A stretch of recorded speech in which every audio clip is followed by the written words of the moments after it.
Imagine um mundo onde podemos simular fenômenos naturais complexos, como buracos negros e até mesmo o Big Bang, descobrindo assim segredos do universo. Podemos prever o comportamento de novos medicamentos, acelerando ainda mais o processo de criação de novos remédios e sem ser necessário fazermos experimentos com animais. Podemos também receber um tratamento médico personalizado, adaptado ao seu DNA. E ainda as vacinas serem criadas de uma forma muito mais rápida, sendo mais eficientes e mais otimizadas, acelerando o combate a doenças. Seria algo incrível, não é? E isso são algumas das previsões para um futuro com a computação quântica. Então, você agora deve estar pensando que todos os computadores clássicos serão extintos e só veremos computadores quânticos. Então, não é bem assim.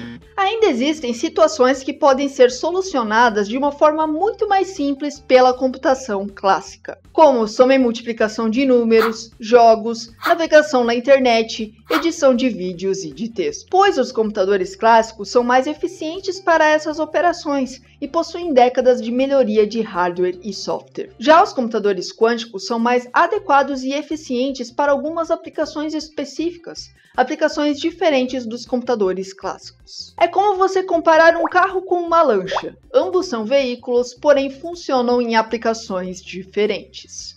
Ou seja, no futuro o que veremos são os computadores clássicos e os computadores quânticos trabalhando juntos. Porém, a computação quântica possui vários desafios, e um deles é a criptografia. Vamos supor que você quer mandar uma mensagem para seu amigo. Porém, você quer enviá-la de forma que mais ninguém saiba qual é essa mensagem. Se você a enviar por carta no correio, por exemplo, essa mensagem pode ser interceptada e vista por outra pessoa.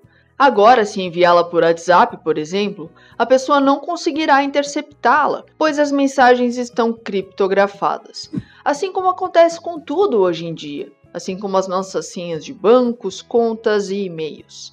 Essa criptografia normalmente é feita utilizando o método RSA. Até o site desse canal conseguimos visualizar que é criptografado pelo método RSA. O método RSA foi criado em 1977 por Rivest, Shamir e Adleman. Vou te explicar de uma forma bem simples sobre o método RSA com um exemplo. Cada pessoa possui dois números primos, que elas mantêm em segredo, ou seja, são números privados.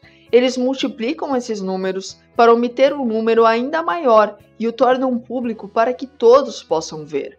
Até esse número público vocês conseguem encontrar no navegador de vocês em hexadecimal. Convertendo para número decimal, seria esse número todo aqui. Agora vamos supor que você quer enviar uma mensagem privada para alguém. Eu uso o grande número público para distorcer minha mensagem, de forma que ela fique tão distorcida que seja impossível qualquer pessoa decifrar sem conhecer os dois números primos originais que compõem esse número. No caso, já que a pessoa que recebeu a mensagem possui os dois números primos originais, ela consegue com facilidade decodificar a mensagem. E qualquer outra pessoa, já que não tem esses dois números primos originais, não consegue decodificar. Mas você pode agora olhar e pensar: se são dois números primos que multiplicados e formam outro número, posso simplesmente jogar isso em um supercomputador que irá verificar os números possíveis que atendem a essa equação e me dar uma solução para isso, não é mesmo? E realmente pode ser feito isso utilizando o algoritmo mais eficiente para a fatoração de números inteiros primos grandes, conhecido como General Number Field Sieve. Porém, tem um detalhe: as criptografias mais modernas utilizam números primos com cerca de 313 dígitos. E fatorar o produto de dois números primos desse tamanho, mesmo com um supercomputador, levaria cerca de milhões de anos. Mas isso não ocorre para um computador quântico. Os computadores clássicos, como os que usamos no nosso dia a dia, operam com base na física clássica. Eles processam informações em bits, que podem ser 0 ou 1. Esses bits passam por circuitos e portas lógicas compostas por transistores para realizar operações e armazenar dados. Com o passar dos anos, essas máquinas evoluíram drasticamente. O que antes ocupava uma sala inteira, agora cabe na palma da mão. Isso foi possível pela miniaturização dos componentes e pela conhecida Lei de Moore, proposta em 1965 por Gordon E. Moore, que é o cofundador e presidente da Intel, e constatou que o número de transistores dos chips tem um aumento de 100% pelo mesmo custo a cada período de 2 anos. Ou seja, a cada 2 anos é dobrado o número de transistores nos chips em um mesmo espaço pelo mesmo preço, dobrando assim sua capacidade. Essa previsão ficou conhecida como a Lei de Moore, que mais tarde foi revista para um período que seria a cada 18 meses. Hoje, os transistores mais avançados têm entre 5 e 7 nanômetros, ou seja, são 65.000 vezes menores que um grão de areia. Porém, estão se aproximando ao tamanho de átomos, cerca de 2 nanômetros, chegando assim ao seu limite físico, desacelerando os avanços na computação. E isso não está muito longe de ocorrer. Estima-se que a Lei de Moore irá saturar até 2030. Então, como continuar a evolução da computação? Uma das respostas seria na computação quântica. Na década de 1980, a computação quântica teve seu início com o físico Richard Feynman, que notou a grande dificuldade que era simular um sistema de partículas quânticas em um computador clássico. E então propôs utilizar as características das partículas quânticas para fazer computação. Na computação quântica, a menor unidade de informação é o qubit, ou bit quântico. O qubit pode assumir os valores 0 e 1, assim como pode assumir um outro estado conhecido como superposição dos estados 0 e 1, sendo uma combinação entre 0 e 1 ao mesmo tempo.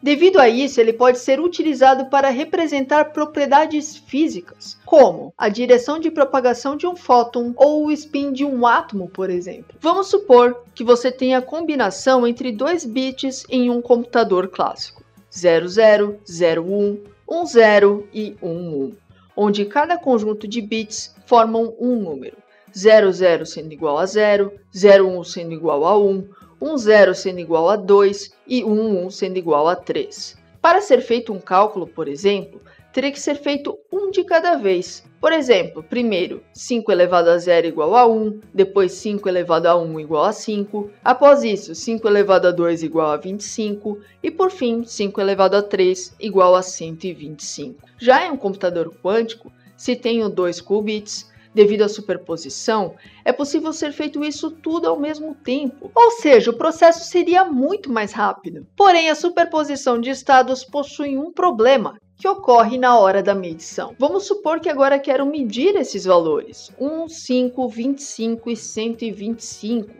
Devido à superposição, no momento da medição, acabo vendo somente um número, de forma aleatória, e os demais números acabam sendo perdidos. Mesmo eu tendo inicialmente os 4 valores, consigo ver somente um no final. Ou seja, eu tenho o mesmo resultado de um computador clássico, porém de uma forma muito mais complicada. Mas então vem a pergunta: como conseguimos nos aproveitar da superposição em computadores quânticos? Existem algumas situações que os computadores quânticos conseguem resolver problemas de uma forma muito mais rápida do que os computadores clássicos.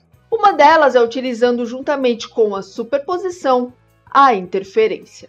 A interferência é utilizada para otimizar a busca por algo, cancelando as respostas erradas, estados errados, e amplificando os estados corretos, respostas corretas, aumentando assim a probabilidade de você encontrar a resposta correta de uma forma muito mais rápida. E o algoritmo de Groover é basicamente a união dessas duas propriedades. Vamos supor que eu quero encontrar em uma lista aleatória de nomes um nome ciência em ressonância, por exemplo.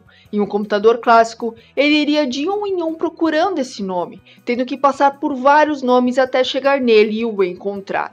Agora imagine isso em uma lista com 10 milhões de nomes. Pois então, o processo se torna muito mais demorado. Já em um computador quântico, utilizando o algoritmo de Groover, eu consigo solucionar esse problema de uma forma muito mais rápida. Já que os qubits estão em superposição, é possível representar diferentes nomes simultaneamente. Isso permite que o computador explore diversas possibilidades, de uma maneira mais eficiente. E juntamente com a interferência quântica, o computador ajusta as amplitudes dos nomes, amplificando os nomes possíveis de estarem corretos e reduzindo os nomes possíveis de estarem errados. Esse processo faz com que o computador quântico encontre um nome muito mais rápido do que o computador clássico. Também utilizando essas e algumas outras propriedades, em 1994, foi possível Peter Shor criar o algoritmo de Shor. O algoritmo de Shor é o algoritmo quântico para a fatoração de números primos inteiros gigantes, que é um problema reconhecidamente complexo de ser solucionado por computadores clássicos. Vamos supor que dois números que não conhecemos, P e Q, que quando multiplicados formam o número n. Para você entender melhor, vamos supor que n seja igual a 77. Um divisor trivial para esse caso seria o próprio número 77 e 1. Porém, existe o divisor não trivial, que são números diferentes desses que, quando multiplicados, dão como resultado o número 77. Olhando assim, acredito que você consiga deduzir os números para P e Q, não é mesmo? Esses números, no caso, seriam 11 e 7. O algoritmo de Shor consegue calcular exatamente esses números de uma forma relativamente bem simples. Mas é claro, por números ímpares muito maiores, que até é algo que não é possível ser feito por computadores clássicos. Tanto que isso é uma das bases de um dos principais algoritmos criptográficos utilizados atualmente, o RSA. Isso mesmo, o RSA que eu comentei antes nesse vídeo. O algoritmo de Shor demonstrou que os computadores quânticos conseguiriam resolver problemas de uma forma muito mais rápida do que os computadores clássicos, levando ao aumento de interesse e investimentos em pesquisas na computação quântica. Mas é aí que surge um problema, pois com isso os computadores quânticos conseguiriam quebrar os métodos atuais de criptografia, comprometendo dados confidenciais e sistemas de comunicação, levando a violações de privacidade e ameaças cibernéticas. Portanto, leis já estão sendo criadas e pessoas já estão sendo mobilizadas para desenvolver algoritmos criptográficos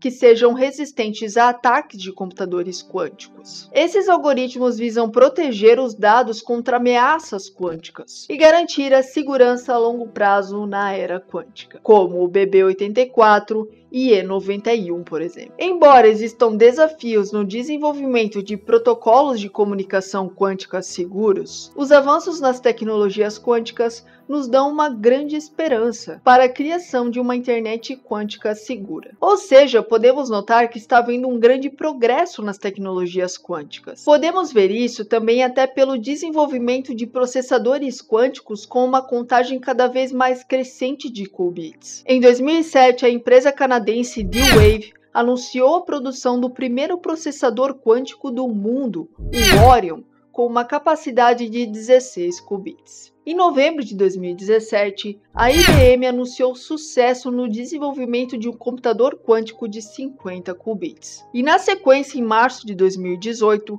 foi a vez da Google, com um computador quântico de 72 qubits. A capacidade computacional de um computador quântico pode ser impressionante.